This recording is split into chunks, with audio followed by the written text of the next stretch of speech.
মুর্শিদাবাদ জেলার বড়ইয়ার বিধায়ক ছিলেন জীবন কৃষ্ণ সাহা। চাকরির নিয়োগ দুর্নীতি কাণ্ডে জেলবন্দি সেই বড়ইয়া আসনকে পাখির চোখ করেছে গেরুয়া শিবির। তাই এবার প্রথম সারির কোনো নেতা নয়, একটা সময়ের দক্ষ সংগঠক তাকেই প্রার্থী করলো গেরুয়া শিবির।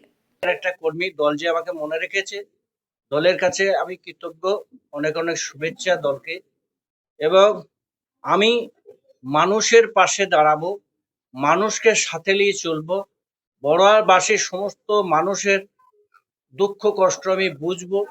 আমি ঈশ্বরের আশীর্বাদে মানুষের কাছে যেন পৌঁছাতে পারি। আমি সবারই শুভকামনা ভালো কামনা করি। আমি একজন এমনই ব্যক্তি, মানুষ আমাদের কাছে কেউ পর নয়, কেউ দলবাজি নয়। আমরা মানুষের পাশে থাকতে চাই। গত কয়েকদিন আগেই অযোধ্যা থেকে পায়ে হেঁটে রথে চাপিয়ে রামলালা নিয়ে এসেছিল সন্তান। এবার সেই পরিবারেই ঢুকলো বিজেপির টিকিট। বড়ইয়ার বিজেপি প্রার্থী হলেন সুখেন কুমার বাগদি নামে প্রকাশ হবার পরেই দেখা গেল রামলালা পুজো করতে। বড়ইয়া জুড়ে উচ্ছ্বাস বিজেপি কর্মীদের, কারণ বড়ইয়া পাখির চোখ করেছে গেরুয়া শিবির।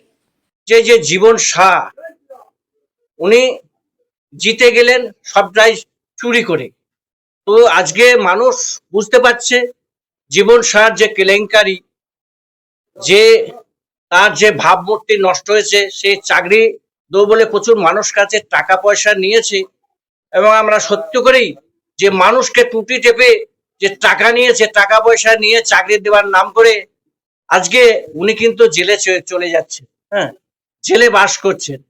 তো তৃণমূল দলটা এমন একটা দল, তারা মানুষের পাশে থাকতে চায় না।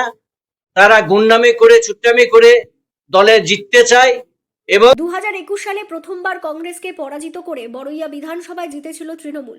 বিজেপি প্রার্থী অমিয় কুমার দাসকে 2700 ভোটে হারিয়ে জয়ী হয়েছিলেন তৃণমূলের প্রার্থী জীবন কৃষ্ণ সাহা। বর্তমানে চাকরি নিয়োগ দুর্নীতি কাণ্ডে এখনও জেলে রয়েছেন তিনি। এখানে এবছর তৃণমূল প্রার্থী হিসেবে প্রতিমা রজককে প্রার্থী করা হয়েছে। যদিও কংগ্রেসের প্রার্থী তালিকা এখনও প্রকাশ করা হয়নি, তবে বিজেপির প্রার্থী তালিকা প্রকাশ হয়েছে।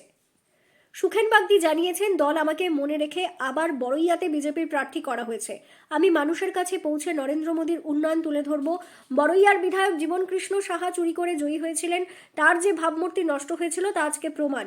আজকে জেলে বাস করছেন। তৃণমূল দল মানুষের পাশে থাকতে চাই না, আমরা সমস্ত মানুষের পাশে থাকতে চাই।